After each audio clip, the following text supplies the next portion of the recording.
di tahun 2025 ini, apa saja yang akan dilaksanakan oleh Bawaslu Kulon Progo? Kita sudah melakukan turun ke sekolah dan pesantren terkait dengan sosialisasi pengawasan. Nah, tadi yang disampaikan Pak Teten kan cukup banyak ya Pak ya. Itu kendalanya apa aja Pak? Ini bisa disampaikan. Bahwa di masa efisiensi ini, salah satu kendala yang berdampak dan kita rasakan terkait dengan anggaran. Dan sahabat Bawaslu, kita tadi telah banyak berbincang dengan Pak Marwanto terkait dengan refleksi ataupun evaluasi dari pengawasan baik itu pemilu dan pemilihan yang telah dilakukan oleh Bawaslu Kulon Progo. Nah, untuk selanjutnya kita akan berbincang lagi dengan Pak Marwanto terkait dengan rencana ke depan dari Bawaslu Kulon Progo terkait dengan program ataupun kegiatan yang akan dijalankan, ya, Pak. Yang pertama saya ingin tanya gini, Pak. Ini pertanyaan yang sebenarnya sangat sering ditanyakan dimanapun ketika kita sosialisasi ataupun ketika kita melakukan tatap muka dengan masyarakat dimanapun itu. Nah, apa yang dilakukan oleh Bawaslu ketika tidak ada pemilu ataupun pemilihan? Nah, ini Pak. Jadi begini Mas Toto, perlu kita pahami bersama bahwa pemilu itu sebagai bagian dari kehidupan berdemokrasi setidaknya merupakan sebuah siklus yang dapat dibagi menjadi 3 ya. Jadi pre-elektoral, elektoral, sama post-elektoral. Jadi mudahnya saja persiapan, pelaksanaan, sama pasca ya, pasca. Jadi saat ini kita memang berada di masa post-elektoral dan tentu banyak masyarakat yang bertanya-tanya apa sih kegiatan penyelenggara pemilu terutama Bawaslu di masa pos elektoral ini. Jadi kalau kita mengikuti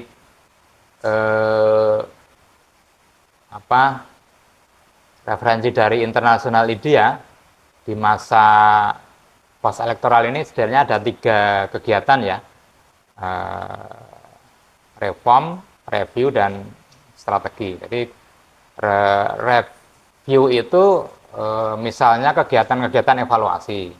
Di kemarin yang secara formal terkait dengan anggaran untuk evaluasi pilkada sudah kita laksanakan.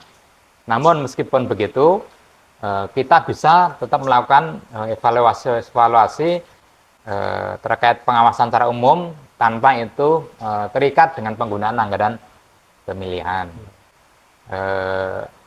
Kemudian reform, jadi reform itu kan salah satu produknya semacam proposal perubahan regulasi. Jadi di RI, di tingkat pusat ini sepertinya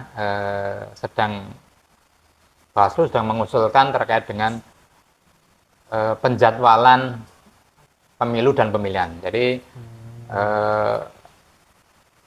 sekarang kan dilaksanakan dalam 1 tahun. Ya. Jadi kemarin pimpinan kita di RI itu menyampaikan bahwa idealnya atau mungkin akan lebih baik jika pemilu dan pemilihan itu dipisah. Jadi terkait hal itu mungkin baik di provinsi maupun kabupaten kita diminta untuk membuat DIM terkait beberapa tahapan pengawasan yang nanti bisa digunakan sebagai dasar untuk kita Bawaslu mengajukan usulan terkait revisi undang-undang. Kemudian terkait dengan strategi, jadi kan tadi ada 3 ya di pos elektoral, review, reform, dan strategi. Nah, strategi ini ada 2 hal ya, misalnya terkait dengan penguatan kelembagaan. Yang kedua terkait dengan strategi penyusunan pengawasan. Jadi terkait penguatan kelembagaan, kita terus melakukan sinergi, kolaborasi dengan berbagai pihak untuk agar eksistensi kita itu menjadi kuat di masyarakat. Kemudian terkait dengan strategi, jadi pengawasan katakanlah tadi yang paling berat tantangannya adalah kan pengawasan praktek politik uang.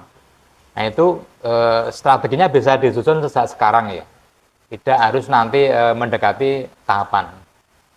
Karena mengapa? Karena politik uang ini kan sudah termasuk problem kultural ya, tidak sekadar penegakan regulasi, tapi bagaimana membentuk mindset masyarakat terhadap pemilu yang bersih, terhadap menegakkan kedaulatan rakyat agar rakyat itu benar-benar memilih atas dasar otonomi dia sendiri, tidak atas dasar uang, informasi yang tak jelas, hoax dan seterusnya. Jadi itu strategi pengawasan itu bisa disusun sejak sekarang. Jadi sehingga ketika nanti saatnya tiba itu tinggal kita mempraktekkan. Jadi dua hal itu setidaknya yang bisa kita lakukan. Nah, selanjutnya Pak, di tahun 2025 ini, apa saja yang akan dilaksanakan oleh Bawaslu Kulon Progo? Ya, kita ini, Bawaslu ini kan sebenarnya lembaga yang hierarkis, kita sudah tahu semua, pahami semua. Terkait dengan hal itu sebetulnya program-program di masa yang katakanlah reguler itu kita tinggal menjabarkan program-program di pusat maupun provinsi yang kita menjadi kegiatan di kabupaten. Jadi saat ini di Bawaslu RI ini kan sedang menggarap, merampungkan dan memfinalkan Renstra. Jadi Renstra ini kan menjadi dasar dari Bawaslu untuk melakukan kegiatan yang nanti akan dijabarkan di provinsi maupun kabupaten. Nah, jadi Perbawaslu nomor 6 tahun 2020 tentang Renstra itu segera akan berakhir dan akan diperbarui dengan Renstra yang baru, dan kita akan lebih efektif kegiatan-kegiatan kita menunggu itu. Tetapi tentu karena itu tidak tahu kapan akan selesainya, jadi ada beberapa hal yang bisa kita lakukan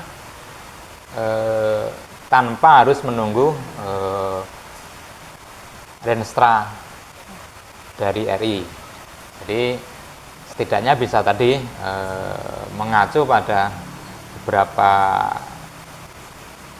pengertian yang ada di internasional media, bahwa di masa pos elektoral itu tadi ada penguatan kelembagaan, kerjasama dengan instansi lain, maupun penyusunan strategi pengawasan. Nah, terkait dengan penguatan kelembagaan maupun kegiatan-kegiatan kita dengan lembaga lain itu saat ini sudah kita lakukan ya, sudah, sedang dan akan terus kita lakukan.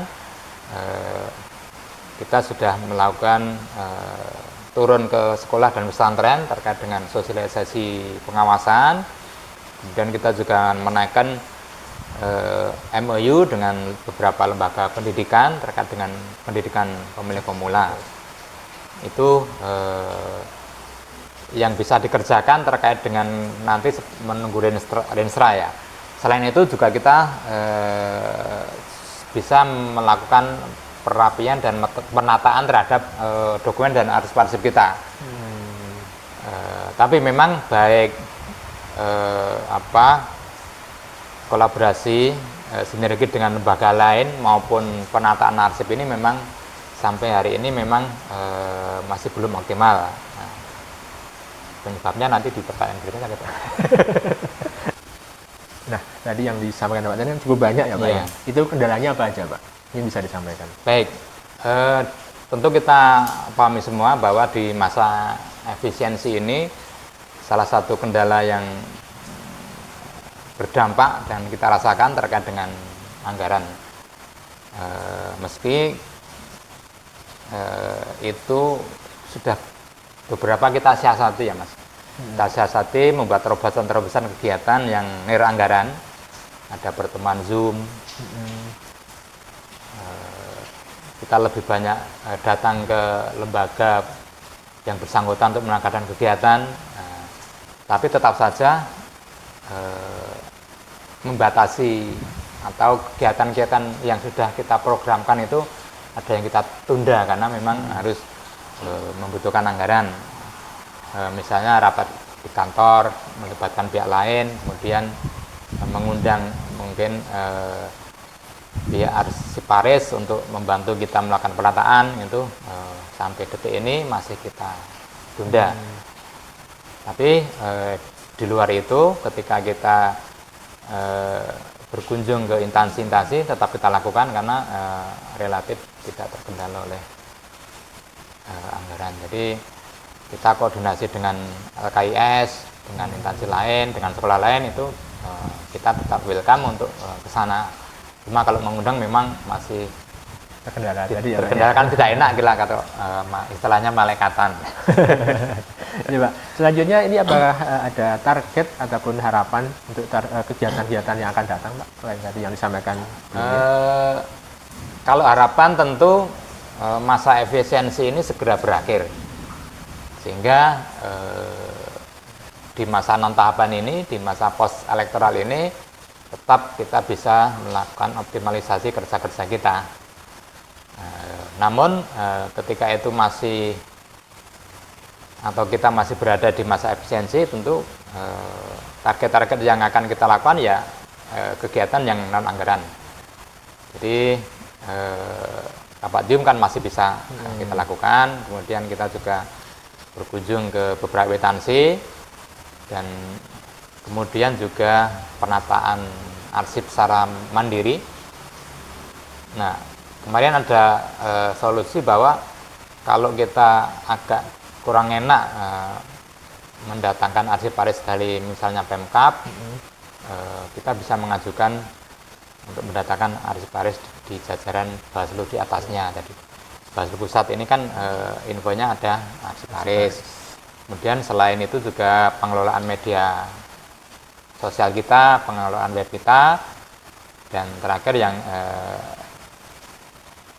semacam kita sudah membuat laporan terkait pengawasan pemilu maupun pemilihan, tapi membentuknya atau membuatnya sebagai buku yang enak dibaca dan dibawa itu masih akan kita kerjakan ke depan, dan itu salah satu target kita. Itu Mas Anto. Terima kasih Pak Marwanto. Sama-sama Mas Anto. Sahabat Bawaslu di mana Anda berada, kita telah banyak bincang tadi dengan Pak Marwanto terkait dengan evaluasi dan juga target ke depannya. Dan pada kesempatan ini cukup sampai di sini dulu Pak Ketua untuk perbincangan kita. Semoga apa yang tadi telah disampaikan bisa memberikan wawasan baru pada seluruh pemirsa YouTube Bawaslu Kulon Progo. Mungkin sebelum kita akhiri perbincangan kita ini, ada closing statement dari Pak Marwanto. Monggo kami persilahkan. Baik, sahabat Bawaslu dimanapun berada, konon keberadaan pengawas pemilu di sebuah negara itu tidak dimaksudkan untuk permanen. Tetapi pada pelaksanaan pemilu maupun pemilihan yang masih banyak pelanggaran, keberadaan Bawaslu ini tetap diperlukan. Karena kalau tidak ada pengawas, tentu akan lebih banyak lagi pelanggaran yang terjadi. Sehingga penguatan Bawaslu justru kita perlukan di masa-masa yang akan datang. Terima kasih Pak Marwanto. Sekali lagi kami ucapkan terima kasih telah berbagi banyak ilmu pada kita semua dan informasi pada seluruh pemirsa dimanapun berada. Dan pemirsa Bawaslu dimanapun Anda berada, kita telah selesai berbincang dengan Pak Marwanto, dan semoga bisa memberikan wawasan baru, pemahaman baru bagi kita semua bahwa Bawaslu ini meskipun tidak ada tahapan, ini tetap bekerja. Untuk menutup perbincangan kita pada kesempatan siang hari ini, mari kita bersemangat bersama ya Pak Ketua ya. Kita pakaikan salam kita seperti biasa. Monggo 1, 2, 3. Bersama rakyat, awasi pemilu. Bersama Bawaslu, tegakkan keadilan pemilu. Terima kasih. Saya Rahmat Penonton, mohon maaf jika banyak kesalahan. Assalamualaikum warahmatullahi wabarakatuh. Waalaikumsalam warahmatullahi wabarakatuh.